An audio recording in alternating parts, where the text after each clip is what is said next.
हमारा पड़ोसी मुल्क जो भारत है वो कश्मीर के ऊपर जो अपनी ग्रिप है वो टाइट करता जा रहा है। 5 अगस्त 2019 को मोदी हुकूमत ने कश्मीर की खसूसी हैसियत खत्म की। अब जो डीलिमिटेशन कमीशन है सो कॉल्ड, उन्होंने नई जो हल्का बंदियां हैं उसको नोटिफाई कर दिया। इसका मतलब ये हो कि 43 जो जम्मू की सीट्स हैं और उस पर चंद सीटें अगर वो कश्मीर की वैली से भी ले लेते हैं तो जो मकबूजा कश्मीर की असेंबली है, प्रोविंशियल जो भी उनकी लोकल असेंबली है, उसे जो भी उन्हें लेजिस्लेशन पास करवाना होगी वो लेजिस्लेशन पास। सबसे पहले तो यह है कि इसका इम्कान यही है कि वो बीजेपी लेड गवर्नमेंट होगी। सिर्फ एक ही आप समझ लें कि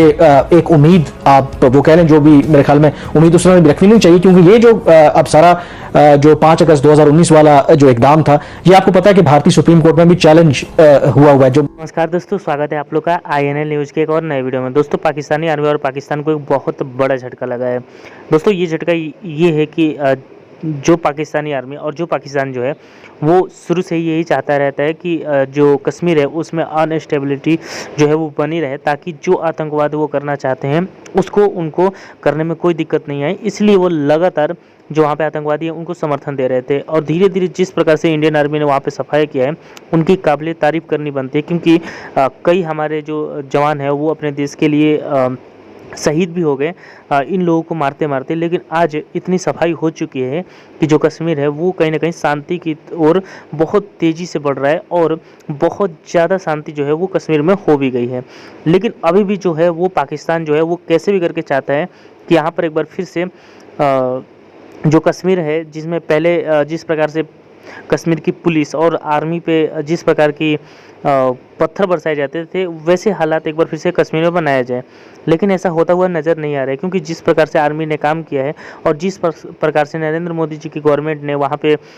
इन्वेस्ट किया है, उसको देखते हुए पाकिस्तानियों को भी जो कश्मीरी हैं उनको भी ये बात पता चल गया है कि कश्मीर में इन्वेस्टमेंट आ रही है और उनका जीवन जो है वो आने वाले दिनों में अच्छे हो गए हैं। तो चलिए वीडियो में आगे बढ़ते हैं, देखते हैं कि मोदी जी ने ऐसा क्या चाल चल दी है जिससे कि पाकिस्तान बहुत ज़्यादा परेशान है। हमारा जो फोकस है तमाम वो पाकिस्तान की इस वक्त पॉलिटिकल सिचुएशन है उसके ऊपर है, लेकिन दूसरी तरफ हमारा पड़ोसी मुल्क जो भारत है वो कश्मीर के ऊपर जो अपनी ग्रिप है वो टाइट करता जा रहा है। 5 अगस्त 2019 को मोदी हुकूमत ने कश्मीर की खसूसी हैसियत खत्म की, और उसके बाद उन्होंने एक डीलिमिटेशन कमीशन बनाया जिसका मकसद था कि मकबूजा कश्मीर के अंदर दोबारा से हल्का बंदी की जाए। और अब जो डीलिमिटेशन कमीशन है सो कॉल्ड, उन्होंने नई जो हल्का बंदियां हैं उसको नोटिफाई कर दिया। इसमें जो दिलचस्प पहलू है, जो जम्मू जिसको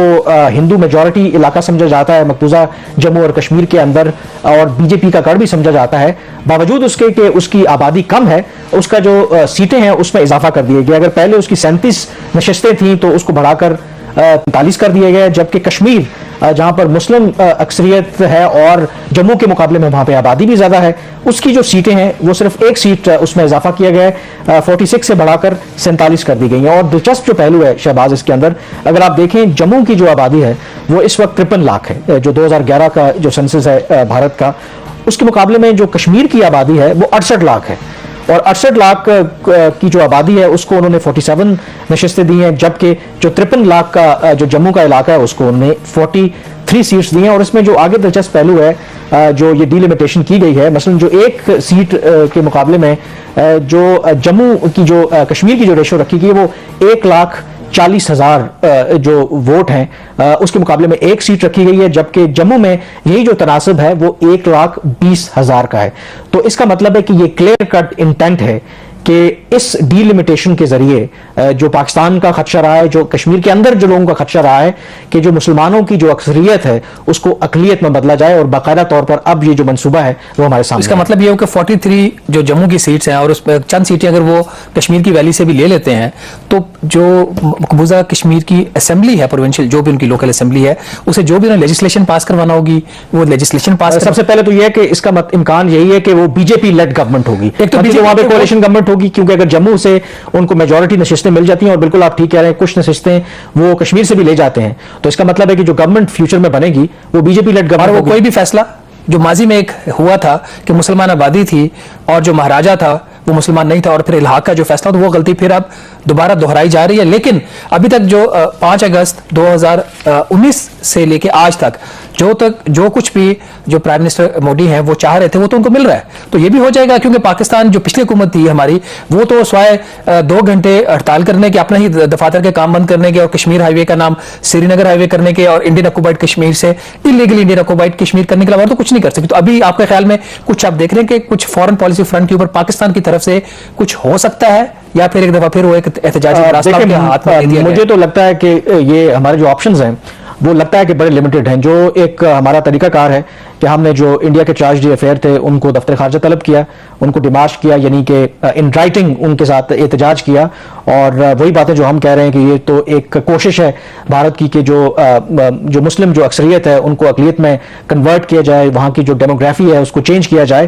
और पाकिस्तान उनको खबरदार किया और कहा कि ये कश्मीर इंटरनेशनली रिकग्नाइज्ड डिस्प्यूट है और ये यूनिलैटरल जो स्टेप्स भारत ले रहा है ये यूएन चार्टर और यूएन रेजोल्यूशंस की खिलाफवर्जी है। अदर देन दैट पाकिस्तान क्या करता है, मुझे तो नहीं लगता कि हमारे पास बहुत ज्यादा ऑप्शंस मौजूद हैं, बल्कि ओवर द इयर्स ये बात हमें इसका एतराफ करना पड़ेगा, because of our political instability, because of our जो इकोनॉमिक जो सिचुएशन रही है, जो हमारा क्लाउड है वो हमारे बेशक दोस्त ममालिक हों, वो इंटरनेशनल ऑर्गेनाइजेशंस हों, उसमें कम हुआ है। और उसके मुकाबले में अगर आप भारत देखें उनकी जो इकोनॉमिक प्रोग्रेस है उसमें इजाफा हुआ है, उनकी जो क्लाउड है इंटरनेशनल ऑर्गेनाइजेशन में, बाकी जो दुनिया की ताकतें हैं उनमें उनकी जो लेवरेज है उसमें इजाफा हुआ है और उसका उन्होंने फुल एडवांटेज लिया है। तो मुझे नहीं लगता कि अदर देन दैट ये हम जुबानी जो जमा खर्च करते हैं, इस तरह के एहतजाज करते हैं, बहुत होगा तो हम यूएन सिक्योरिटी काउंसिल को, उनके प्रेसिडेंट को, यूएन जनरल असेंबली के प्रेसिडेंट को एक अदद खत लिख देंगे। अदर देन दैट प्रैक्टिकली क्या जो मोदी सरकार है वो अपने प्लान्स को रिवर्स करेगी, कम से कम ऐसी सिचुएशन तो नजर नहीं आती। सिर्फ एक ही आप समझ लें कि एक उम्मीद, आप वो कह लें जो भी, मेरे ख्याल में उम्मीद उस तरह भी रखनी नहीं चाहिए, क्योंकि ये जो अब सारा जो 5 अगस्त 2019 वाला जो इकदाम था, ये आपको पता है कि भारतीय सुप्रीम कोर्ट में भी चैलेंज हुआ है। जो मुख्तलिफ जो भारत के अंदर भारत नवाज जो जमातें हैं कश्मीर के अंदर, उन्होंने चैलेंज कर रखा है। अब वो उस पर कई सालों से जब से ये पिटिशंस दायर हुई थी उस पर कोई कार्रवाई नहीं हुई। अब जो भारत के जो चीफ जस्टिस हैं उन्होंने इंदिया दिया है, क्योंकि पाकिस्तान की तरह भारत के अंदर भी आपको पता है कि सुप्रीम कोर्ट जो है समर वेकेशंस होती है, तो समर वेकेशंस के बाद उन्होंने ये कहा है कि वो इस पिटीशन को टेक अप करेंगे। तो एक यही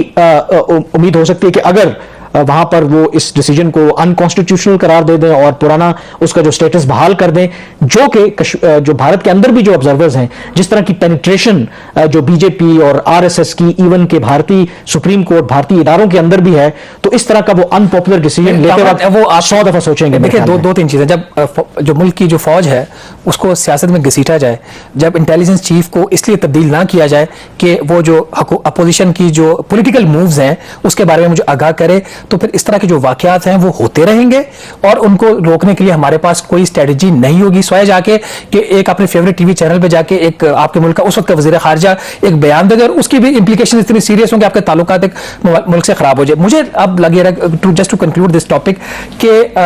यू आर राइट, यू सीम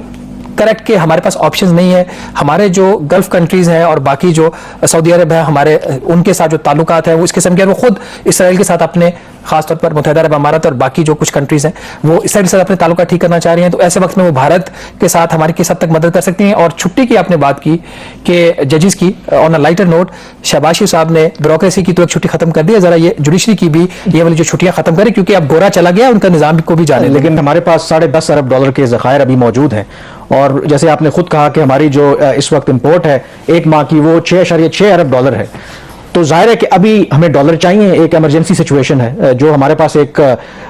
हमेशा से जो नुस्खा रहा है, जो भी नई गवर्नमेंट आती है, नया प्राइम मिनिस्टर आता है, पहले विजिट करता है सऊदी अरब का, यूएई का, चाइना का, वहां से अगर हमें कोई फाइनेंशियल बेल आउट पैकेज मिल जाए तो हम कोशिश करते हैं कि कुछ महीने और सर्वाइव कर लें, फिर आईएमएफ के पास हम जाते हैं। तो अभी हमारे पास ऑप्शन है क्या, क्योंकि अदरवाइज अगर डॉलर नहीं होंगे तो खुदा ना खास्ता श्रीलंका की हालत आपने देखी है कि जब उनके पास डॉलर खत्म हुए तो वहां पर क्या सूरत हाल है इस वक्त।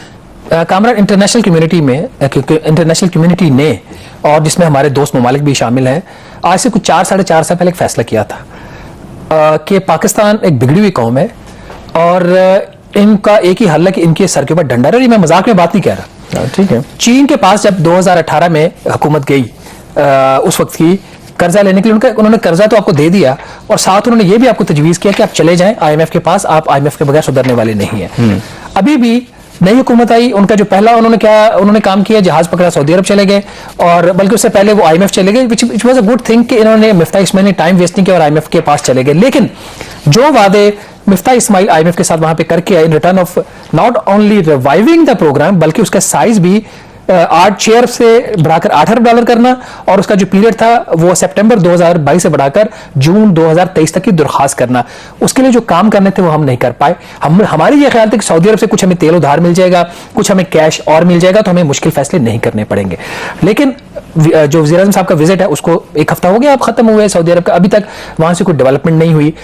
हम मुत्तहिदा अरब अमारात के कल के प्रोग्राम में जिक्र किया, हमें वहां से अभी तक कुछ नहीं मिला। चीन के साथ इस वक्त जो एक हमारा $2.3 अरब का कमर्शियल लोन था, जो हमने मार्च में वापस किया इस उम्मीद पर कि हमें अप्रैल में दोबारा वो चीन दे देगा। बेसिकली रोल ओवर था, जो एक डिपॉजिट का रोल ओवर होता है वो तो आपको वापस नहीं करना पड़ता, वो ऑटोमेटिकली चाइना कर देता है। लेकिन जो कमर्शियल कर्जा होता है, जो उसकी आप किसी कमर्शियल बैंक से आपने लिया हुआ है, वो पहले हम वापस करते हैं, फिर वो आपको वापस दोबारा आपको रीलैंड कर देते हैं। जो